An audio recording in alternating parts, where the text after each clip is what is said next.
नमस्ते दोस्तों। आज का टॉपिक थोड़ा हटके है लेकिन बहुत पावरफुल है। आज हम बात करने वाले हैं गोल्ड प्राइस काम रहता है लेकिन लोग इमोशनल हो जाते हैं। मतलब एक तरफ गोल्ड है जो क्राइसिस में भी स्ट्रक्चर्ड तरीके से बिहेव करता है और दूसरी तरफ हम ह्यूमंस जो पैनिक, फियर और एक्साइटमेंट में डिसीजन ले लेते हैं।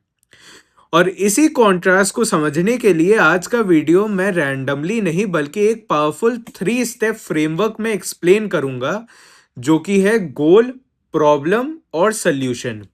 तो पहले हम समझेंगे हमारा गोल क्या है, फिर देखेंगे प्रॉब्लम एग्जैक्टली होती कहाँ है और उसके बाद मोस्ट इंपॉर्टेंटली सल्यूशन क्या है जो हम इमिजिएटली अप्लाई कर सकते हैं।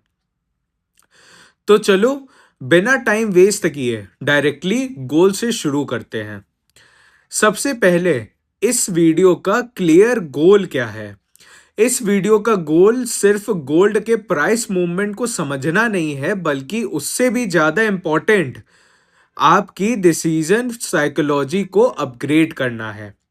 क्योंकि देखिए, मार्केट में प्रॉफिट सिर्फ इंफॉर्मेशन से नहीं आता, प्रॉफिट आता है बिहेवियर से। और इसीलिए आज के वीडियो के 3 स्पेसिफिक गोल्स हैं। पहला गोल, आपको ये समझना कि क्राइसिस के टाइम गोल्ड का बिहेवियर इतना कंपोज्ड क्यों लगता है। दूसरा गोल, ये कंपेयर करना कि उसी वक्त ह्यूमंस का बिहेवियर इतना अनस्टेबल क्यों हो जाता है।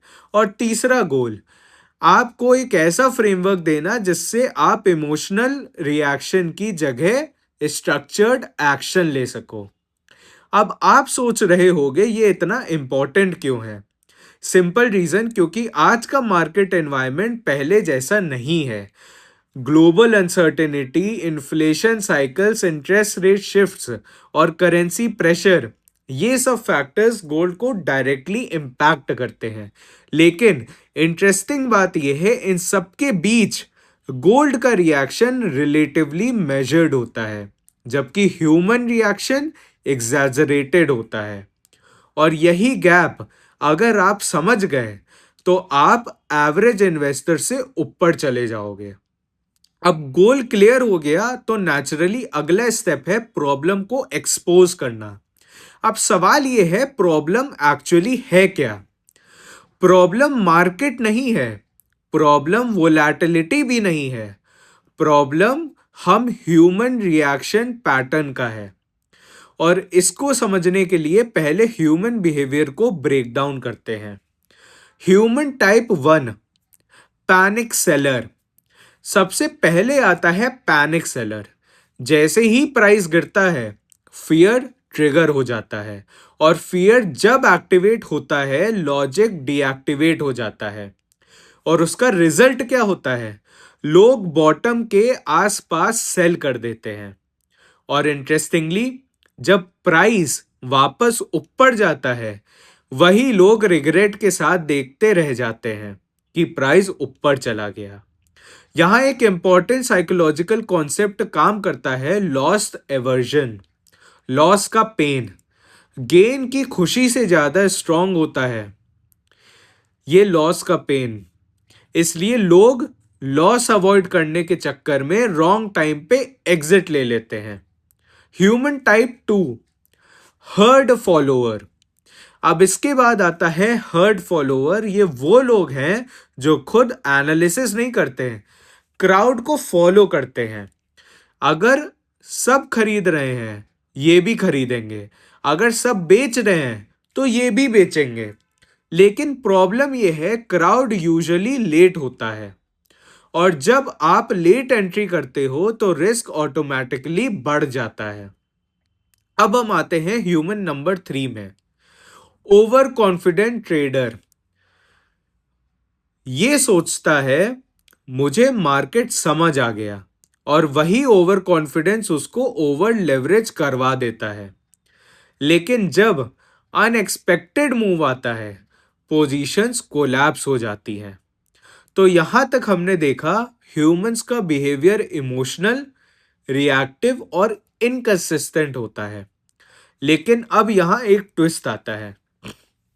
जब ह्यूमंस इतने अनस्टेबल बिहेव करते हैं, तो गोल्ड कंपैरेटिवली स्टेबल क्यों लगता है? चलो अब उस साइड को समझते हैं। गोल्ड खुद काम नहीं होता, लेकिन उसके प्राइस ड्राइवर्स स्ट्रक्चर्ड होते हैं। मैं रिपीट कर रहा हूं, गोल्ड खुद काम नहीं होता, लेकिन उसके प्राइस ड्राइवर्स स्ट्रक्चर्ड होते हैं। सबसे पहला ड्राइवर, सेंट्रल बैंक बाइंग। जब सेंट्रल बैंक्स रिजर्व्स डाइवर्सिफाई करते हैं, वो गोल्ड एक्यूमुलेट करते हैं। ये लॉन्ग टर्म डिमांड क्रिएट करता है जो पैनिक से इन्फ्लुएंस नहीं होता। दूसरा ड्राइवर, ईटीएफ और institutional flows. Large funds dip पे एक्यूमुलेट करते हैं जब रिटेल पैनिक करता है। मतलब जब स्मॉल इन्वेस्टर्स बेच रहे होते हैं, तब लार्ज प्लेयर्स क्वाइटली बाय कर रहे होते हैं। तीसरा driver, macro hedge role. Currency risk, inflation risk, geopolitical risk, इन सब सिचुएशंस में गोल्ड को हेज के रूप में देखा जाता है।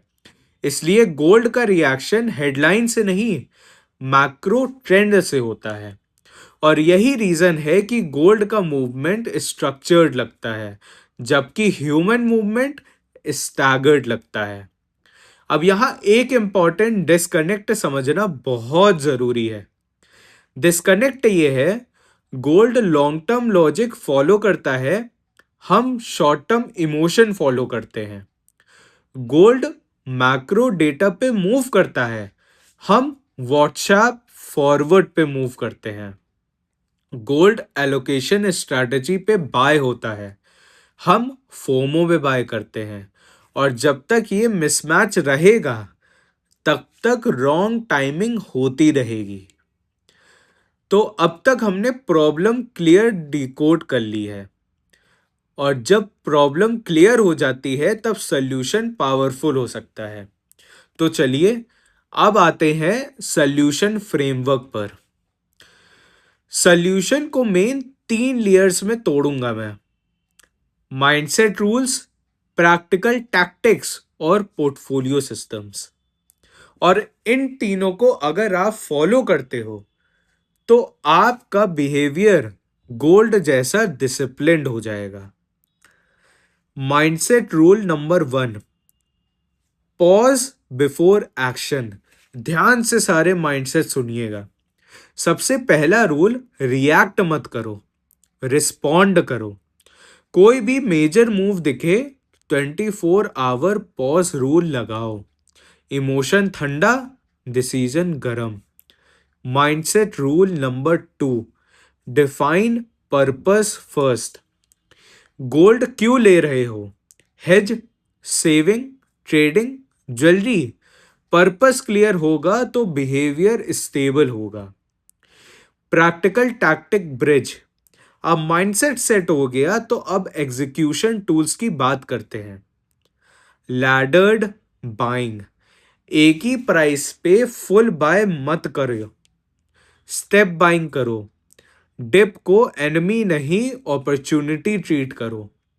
Position sizing, over exposure is equal to over emotion, and controlled size is equal to controlled mind.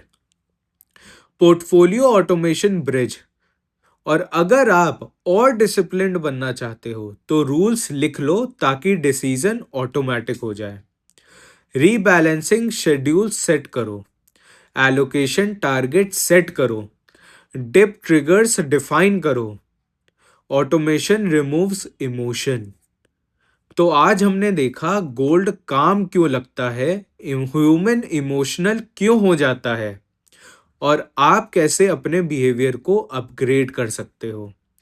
अब फाइनल थॉट सुन लीजिए, ध्यान से सुनिएगा। मार्केट को कंट्रोल नहीं कर सकते, लेकिन अपनी रिएक्शन को कंट्रोल कर सकते हो। और जब रिएक्शन कंट्रोल हो जाता है, तभी रिटेल इन्वेस्टर जन्म लेता है। अगर आप चाहते हो मैं नेक्स्ट वीडियो में gold versus silver versus crypto crisis behaviour comparison भी ला सकता हूं। कमेंट में लिखो नेक्स्ट अगर चाहिए।